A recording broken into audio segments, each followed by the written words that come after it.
Oke, selamat malam teman-teman semuanya. Ketemu lagi dengan saya, Surya MS Trade and Investment.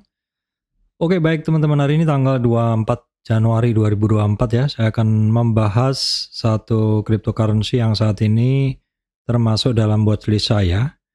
Seperti di judulnya ya teman-teman, ini adalah Habar ya. Habar atau Hedera Hashgraph. Kita akan analisa. Oke, namun sebelumnya saya sampaikan informasi penting untuk teman-teman semuanya, bahwasannya saya Surya MS Trade tidak terima titip dana trading dalam bentuk apapun. Oke, masuk ke bahasan Hedera Hashgraph. Hedera Hashgraph nih teman-teman. Jadi ini adalah salah satu cryptocurrency yang masuk ke watchlist saya teman-teman.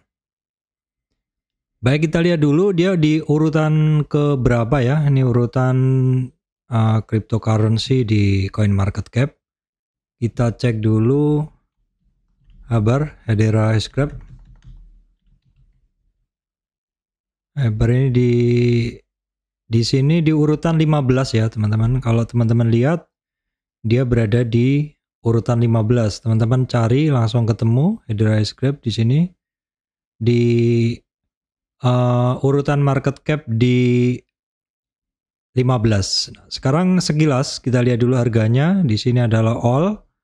Nah, ini Habar pernah tinggi sekali, terus turun, terus dalam beberapa bulan ini dia mengalami kenaikan dan mengalami koreksi ya. Nah, untuk saat ini Habar ini termasuk watchlist saya ya.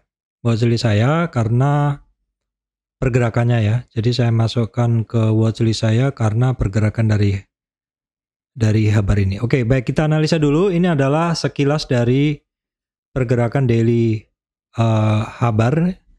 Kalau kita lihat dari November dia mulai naik ke atas ya, mengalami koreksi, naik ke atas mengalami koreksi seperti itu. Saya justru masuk di Habar ini boleh dibilang agak telat ya, karena sudah di area sini. Sebenarnya telat juga nggak apa-apa kalau asal teman-teman masih bisa memetakan potensinya dan juga masih bisa melihat perulangan pergerakannya. Karena kita trading, jadi sebenarnya tidak ada istilah kripto atau altcoin ini telat gitu ya. Karena setiap pergerakan di dalam pergerakan market itu sebuah pergerakan yang benar-benar bergerak itu tidak sehari dua hari ya. Oke, saya bersihkan seperti ini. Kita analisa dulu atau saya analisa dulu sekilas ya. Kita lihat dulu pergerakannya naik.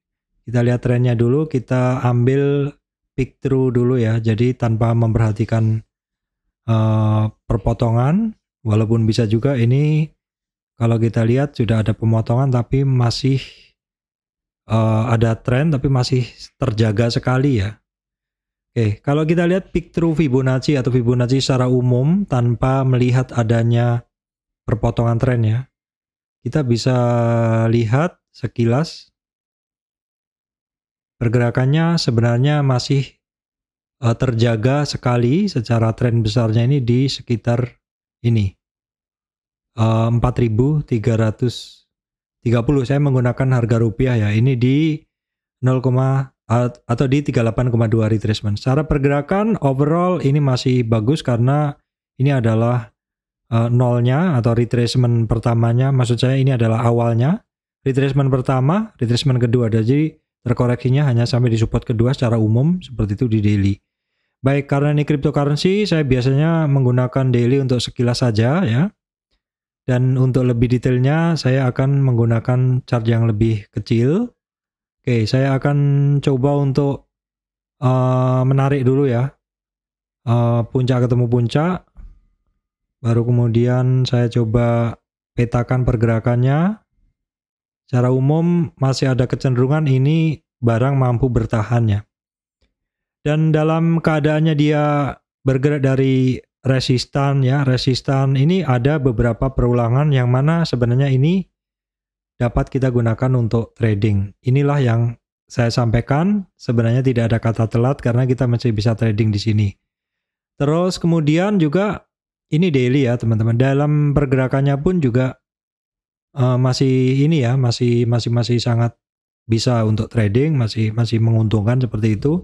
Terutama kemarin-kemarin kalau memang dalam beberapa hari ini market stagnan, ini tidak terjadi di Hedera Hashgraph aja, Haber aja ya. Yang lainnya juga mengalami koreksi. Justru Haber ini menurut saya yang koreksinya atau secara pergerakan bentuknya masih sangat bagus. Ini daily-nya ya. Nah, biasanya di daily ini akan saya pecah untuk di cryptocurrency. Daily ini adalah peta utama ya. Nah, kemudian dari daily saya akan ambil di sini teman-teman ya.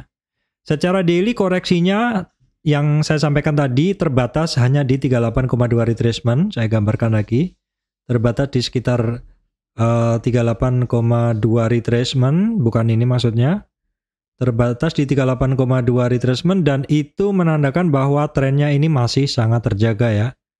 Di 38,2 retracement di sini. Masih sangat terjaga, artinya ini secara daily masih bagus. Namun karena cryptocurrency saya memerlukan detail dan untuk trading saya juga perlu detail, saya akan menganalisa area yang saya lingkarin ini. Jadi saya langsung bawa ke chart yang lebih kecil, mungkin di 1 jam ya. Saya akan bawa ke chart yang 1 jam. Oke, kemudian di sini di chart 1 jam ini sama ini dari daily ke ini tadi. Ini yang saya lingkarin ini adalah chart 1 jam yang akan saya analisa ya. Oke, akan saya analisa pergerakannya bagaimana di dalam time frame yang lebih pendek. Oke, saya perbesar seperti ini.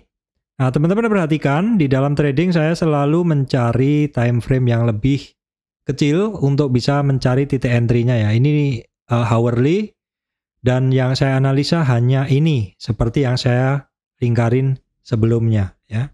Oke, dari sini saya akan analisa secara tren 1 jaman ini kira-kira bagaimana. Jadi persis saya menggunakan Fibonacci. Fibonacci kita tarik dulu tren ya, terjadi pemotongan tren di sini bisa ya. Jadi kita bisa menggunakan tren ini terjadi pemotongan atau yang lebih awal di sini cukup valid karena terjadi awal di sini, pemotongan di banyak titik boleh dan terjadi pemotongan di sini. Fungsi dari pemotongan tren ini di dalam cluster ini fungsinya adalah kita akan gunakan ini adalah untuk menarik Fibonacci. Jadi Fibonacci yang saya gunakan kali ini bukan peak and true Fibonacci, tapi merupakan trend base Fibonacci. Trend base Fibonacci teman-teman harus tarik tren dulu dan harus terjadi pemotongan tren, yang artinya satu tren naik, koreksi, memotong tren ya, karena ini trennya naik maka titik supportnya ada di bawah ya. Dan terjadi penembusan support artinya breakdown. Nah, terjadinya penembusan support itu membuat area yang kita analisa ini valid untuk kita analisa dengan menggunakan Fibonacci trend base ya. Nah, Fibonacci trend base harus ada tren yang terpotong. Ini sudah ada tren yang terpotong, baru kemudian kita tarik Fibonacci. Di sini titik bawahnya ya. Kemudian sampai ke atas, nah seperti ini.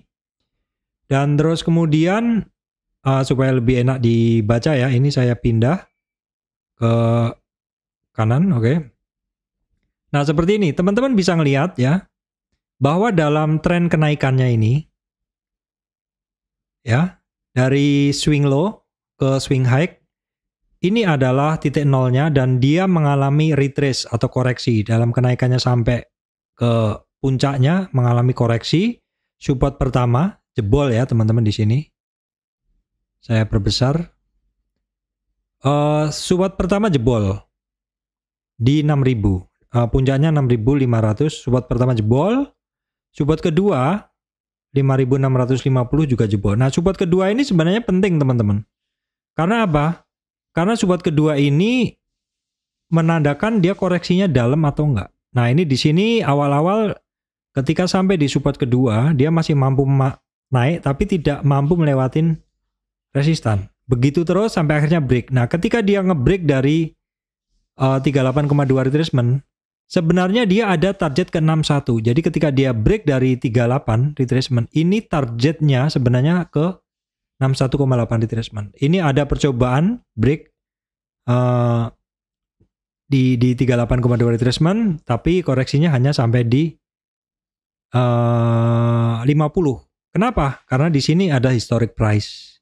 Historic price ini kadang orang memikir oh ini sudah murah. Jadi di 50% cukup. Dan ternyata dia bisa naik ngelewatin 38, bahkan ngetes 6.000 walaupun balik lagi ya. Walaupun balik lagi sampai di 5.000 lagi, naik lagi sampai di 6.000 lagi atau di 23,6 retracement, begitu terus teman-teman. Jadi sementara 50 retracement di area ini menjadi titik kuat. Baru kemarin sekitar tanggal 22 Januari terjadi breakdown dan tercapailah target dia di 5.100 atau di 61,8 retracement. Nah inilah sebenarnya yang saya sebut tadi bahwa ketika dia ngebreak di 38,2 retracement, maka targetnya dia adalah ke 61 dan tercapai. Oke, gambarnya supaya lebih jelas. Di sini ya, ketika dia ngebreak dari 38 retracement di sini, yang merah ini, ya di sini, closing di bawah atau candlenya closing di bawah 38,2 retracement, maka targetnya adalah ke 61. Jadi teman-teman kalau yang melihat ngebreak dari 38,2 retracement, sebenarnya kalau bisa antrinya adalah di 61,8 retracement. Dan ini tercapai tanggal 23 kemarin ya.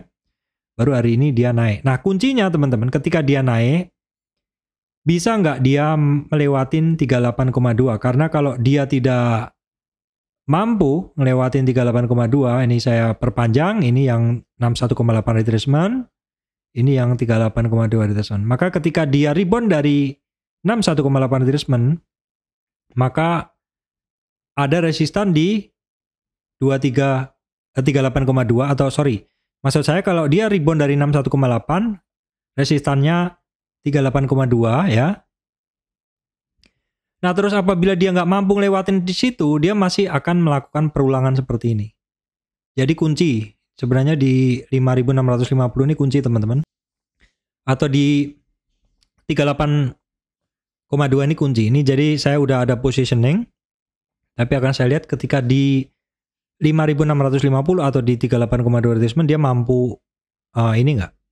Mampu bertahan enggak? Kalau enggak saya akan jual dulu ya karena sifatnya trading. Nah, potensinya berapa persen kira-kira kalau teman-teman masuk dari 61,8 retracement sampai di resistan 38,2 kita bisa ukur ya.